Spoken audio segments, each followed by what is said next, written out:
She is best known as the female monarch who created the golden age of the Russian Empire and made her mark on history. Her reign brought reforms, cultural development, and territorial expansion that propelled Russia into a world power. But there was another side to Yekaterina II, or Catherine the Great, that we don't learn about in textbooks. She was driven not only by her political skills, but also by her personal ambitions, her tumultuous private life, and her lust for power. Today, we delve into the untold story of Ekaterina II and introduce you to her complex and fascinating side. Chapter 1. The German-born Empress of Russia. The first surprising fact is that Ekaterina was not Russian. She was born in 1729 in the Kingdom of Prussia, now Poland. Her real name was Sophie Frederick Auguste. Her father was a poor German aristocrat, and her family was unremarkable among the royal family and upper class. How did she come to be the Emperor of Russia? The turning point in her destiny came when she was 15 years old. The Russian Empress Yelizaveta was looking for a suitable bride for her nephew, Pyotr Fyodorovich. Russia at the time was trying to strengthen its relations with Germany, and Yelizaveta chose Sophie and invited her to the Russian court. Upon arriving in Russia, Sophie immediately converted to the Orthodox Church and was given the name Ekaterina Alexeyevna. Her new life, however, was not easy. Her marriage partner, Peter III, showed little interest in her, and their marriage soon turned cold. He was preoccupied with playing with his soldiers and with military affairs, and he downplayed his relationship with Yekaterina. In her solitude, she adapted to the Russian court on her own, learning Russian and becoming familiar with the customs of the Orthodox Church. Yekaterina was determined to carve out a future for herself by developing a Russian identity. The perseverance and political calculation she developed during this period would later prove to be a major weapon in her bid for the throne. Chapter 2. The unlucky marriage to Peter III and the coup in 1762. Ekaterina's husband, Peter III, ascended the throne as Tsar of Russia. However, his reign was surprisingly short-lived and full of turmoil. Peter III ignored Russian traditions and became increasingly at odds with the Russian Orthodox Church and the aristocracy in particular. He worshipped Friedrich II of Prussia and abruptly ended the war between Russia and Prussia, losing the support of the nobility and the army. When it became clear that Peter III was incompetent as emperor, dissatisfaction within the court grew rapidly. And Yekaterina did not miss the opportunity to take advantage of this confusion. In July 1762, she staged a coup d'état with the support of Russian military leaders and aristocrats that forced Peter III to abdicate. The coup was perfectly planned, and Pyotr was immediately arrested and died mysteriously in the days that followed. There are many theories about his death, but in any case, Yekaterina became the new ruler of the Russian Empire and her era was dawning. Chapter 3. Yekaterina and the Enlightenment. It is not widely known that Yekaterina II was not only a powerful woman, but that she was deeply involved with Enlightenment thinkers. She corresponded with French philosophers Voltaire and Diderot and tried to introduce reforms based on Enlightenment thought to Russia. She called herself the Empress of Philosophers, and sought to reform laws and education in order to build a modern state. One of her most ambitious attempts was to reform the code.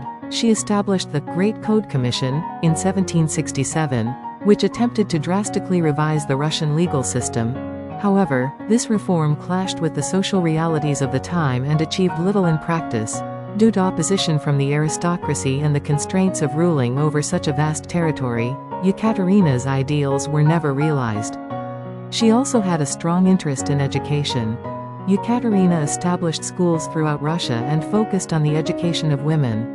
Because she herself valued knowledge and culture, nurturing Russia's intellectual class was part of her nation-building efforts.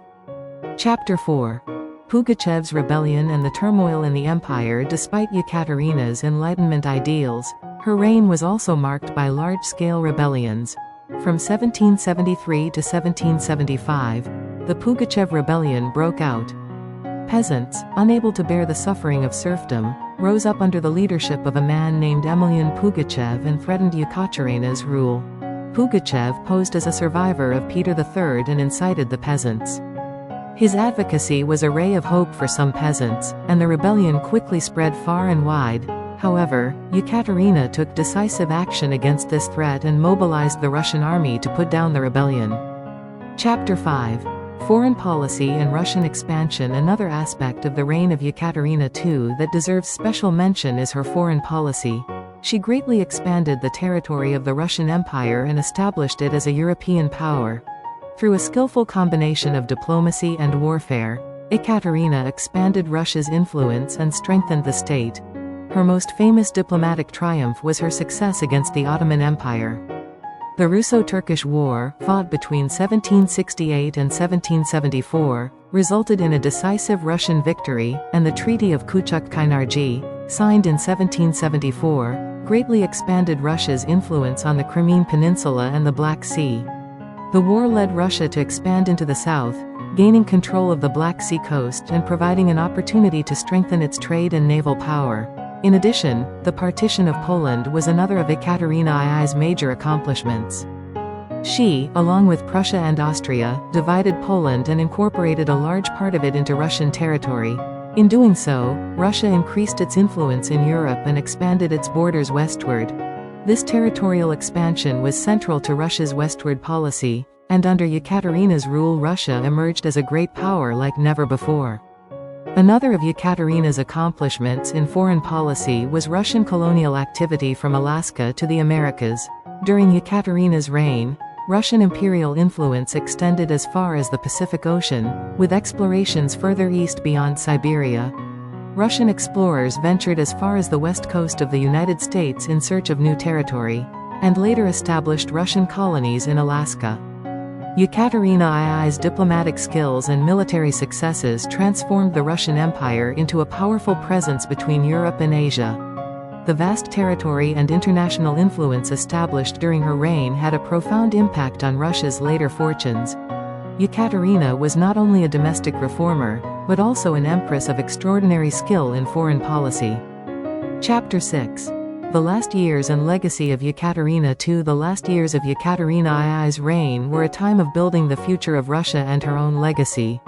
While she continued to rule vigorously and oversee the affairs of state well into her 60s, new challenges emerged during this period.